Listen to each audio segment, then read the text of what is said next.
Welcome to Samba Samba. Enjoy the video. In this video, I will explain how to study for exams using the retrospective revision timetable. This method helps you focus your efforts where they are most needed, ensuring efficient and effective learning.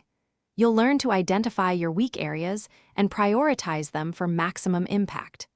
Let's dive into the first step of setting up your personalized study plan for better results. To build your timetable, first list every single topic you need to cover for your exams. Next, honestly assess your current confidence level for each one.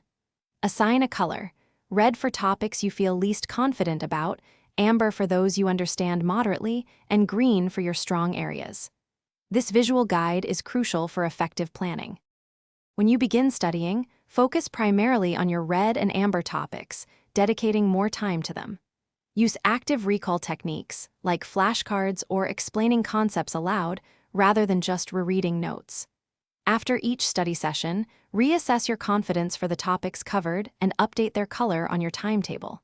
This continuous feedback loop is key.